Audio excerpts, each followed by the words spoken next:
So welcome, Leona. Thank you. Hi, Thank you so much for agreeing to do this. you're so welcome. I'm absolutely glad to be here. And I'm wondering if you could start off by just kind of telling us a little bit about who you are and where you are in the world. I will. I'm across the pond, just in Los Angeles, California, and I just launched my website. It's leonamizrahi.com, like the designer Isaac Mizrahi.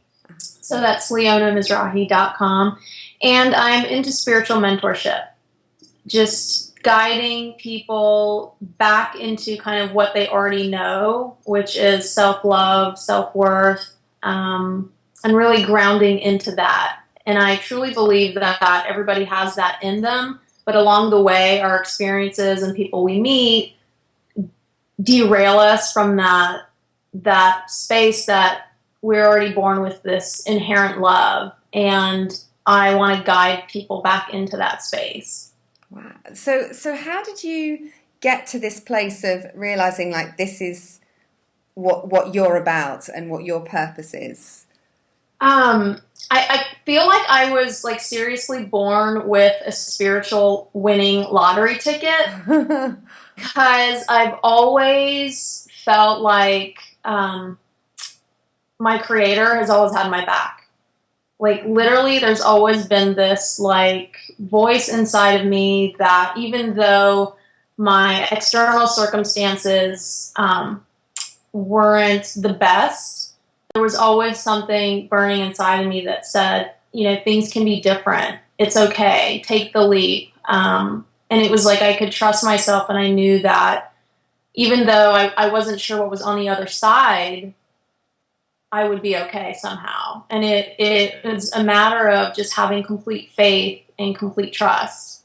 And also like self-reliance on my part, you know, knowing that I was like a reliable person and I would be able to, you know, get things done and kind of not be a fish out of water. So for someone, so imagine someone's never had any kind of coaching or spiritual guidance, right? So they're kind of new to all of it. Mm-hmm. And, you know, they might have some concerns like it's a bit woo or whatever, you know. Right, it's totally, totally. How do you take them through a journey? Like how do you work with people? What do you do?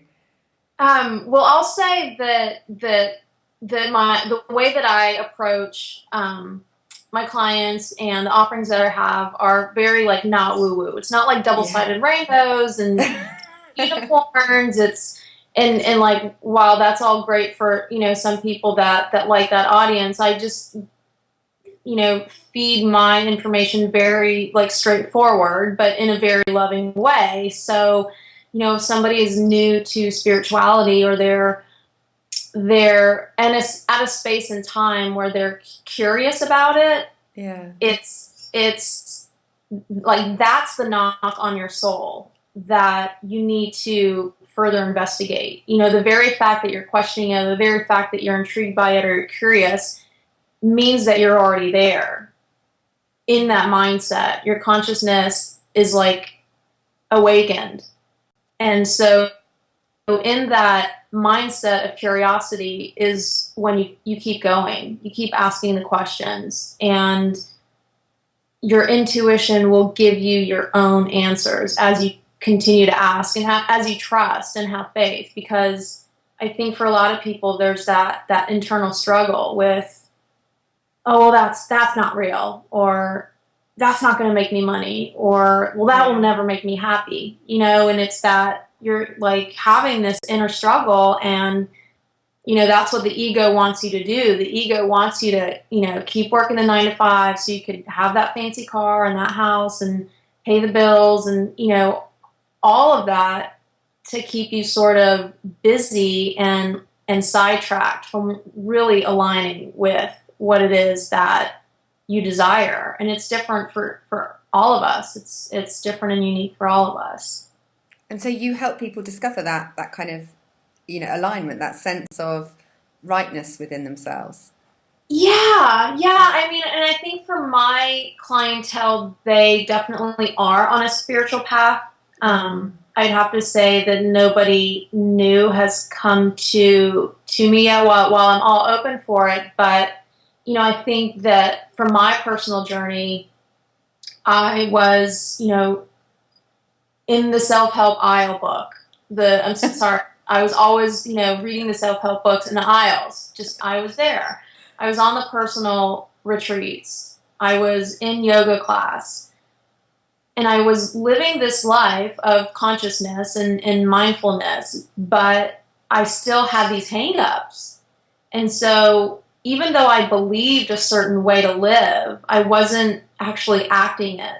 And so I really had to dive deep and get honest and like check my ego in a lot of places and look at some holes that I kind of had and look at some ugly truths that I didn't want to look at and really just get honest with myself and reignite the spark that was missing. And you have to get brutally honest with yourself. You have to get brutally honest with your habits, your patterns, your reactions, and just allow love to fill all of those broken spaces. And so that may sound a little woo-woo and witchy and kind of like, well, how do you do that? It takes discipline, it takes courage, it takes faith and practice. And the more that I'll back up. The less that you resist your old patterns and your old behaviors, the more love and spark, as I call it, you allow your life to be led with. And that is the ultimate journey. So could I put an example around that just to make sure that I'm clear? If, for example, I had a pattern around being perfect, like needing everything to be perfect. Right. And that was, I'm not necessarily conscious that was a defense, but right. That, before I could take any step forward, I needed things to be perfect. I wouldn't release myself by, trying to get rid of it. But actually, when it came up, just noticing it is, and just kind of being aware of it is sufficient for me to then go, that's that's an old habit. I don't have to choose that. Is that? Absolutely. Yeah. Okay. Absolutely. You get it. Absolutely. Because when you're mindful of it and you're actually conscious of it and cognitive of it, you can then start to break those patterns. Because if you are a perfectionist, is it because you always have to be in control of everything? Is it because you want reassurance from your friends, your parents, your peers? What is that source making you, act in that way? And at the end of the day, it's either fear or love. Yeah. We all respond either because of fear or love. It's fight or flight. We are from an animal kingdom, essentially. It's, survival of the fittest. And at the end of the day, it comes down to love or fear. It's really wise. You remind me of that. There's an old Indian thing, isn't there, about the two wolves? I can't remember it now. Do you feed the fear or feed the love? But it's exactly what you're saying. Right. It's really cosmic when you think about it, that everything that we do is motivated from love or fear. Yeah. It's kind of basic as well, isn't it? It's like, oh, okay, now I get it. Yes. Yeah. It's pretty simple. And when you get it, you go, okay. And then it's really neat to kind of, if you can, like you said, observe yourself while you're in motion. And obviously it's, when you're going, day in and day out, there will be moments when you can't, but as much as you can, try to be aware of the actions that you're choosing, because everything is a choice. Yeah. How you proceed is a choice. How you react or how you respond is a choice. So if you were to meet someone who is one of those people you described on the wheel, who is struggling and wants it to be different, but it is kind of really efforting and not getting anywhere, what advice would you give them from kind of your experience and the path that you've tread, kind of where you are now looking back? Well, I would ask them if they are fulfilled. I would ask them if they're fulfilled in their life and like really fulfilled, besides the material things, besides the job title, besides the paycheck, and the awards, and you know, if they really are fulfilled and if they're motivated from a space that is authentic, you know, is it from an authentic place? Yeah, I would ask them that. Because yeah, I was just going to ask you one question about fulfillment. It's interesting because I was talking to someone yesterday, and I had made some assumptions about once you have something, then you are happy, and I just wanted to clarify when we say fulfillment, we don't necessarily always mean it's easy, right? You know, there can be challenge in there, and absolutely, yeah, okay, absolutely. It's not about you know, walking down the cakewalk, you know, a glass of wine and being fed grapes. It's not like the path of fulfillment is not that, but it's almost like, you know, nothing can be taken away from you when you're fulfilled, if that makes sense. You know, everything that you have and everything that you are acquiring essentially can't be taken away from you. And when you're giving, it's a gift. It's like in the act of giving, you're actually getting. Yeah. When you're doing what your purpose is, in a sense. So it's yeah, you know, are you truly fulfilled in a way that's not by anybody else's standards? Yeah. It's kind of self-nourishing, isn't it? Yeah. Absolutely. Yeah. Absolutely. And in that path, you know, in my opinion, that brings you closer to the divine. Yeah. Because then you're doing, you know, I'm doing my maker's work. You know, I'm just the vessel. You know, I'm just the vessel to help get the message out and just to raise the level consciously on a global scale. Yeah. Do you have a lot of conscious people around you that support you in your path?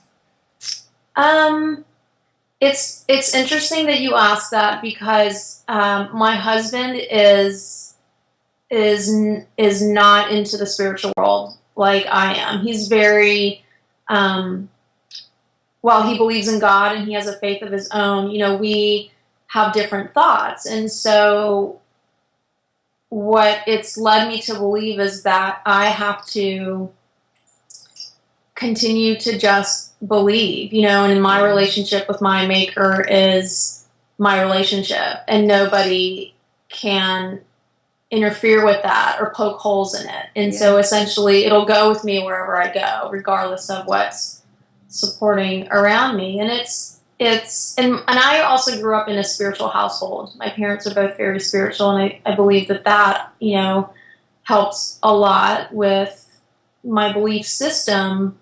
But there comes a point in your life where you go, this is me. And while your acceptance of me means a lot, you know, I hope you can accept who I am and my choices. But, you know, for me, I'm a 34-year-old young woman, and some of the choices that I make are different than yours, and that's okay. And going back to the love space, it's what is your capacity to love somebody else, instead of it being like, well, do you love me for who I am? It's what is your capacity to love? And I have to just, you know, have complete faith that I am doing, you know, God's work. And so while he does support my career and my choices, our thinking is different in that spirituality sense. And that's okay. You know, spirituality is very intimate. It's intimate for everybody, and it's different. And that it's got to be okay. It's got to be okay because we're all different, and we're all unique, and we've all had different experiences, and so therefore we've been affected differently by everything. Thank you so much. You're so welcome. You're so very welcome. Thank you for having me.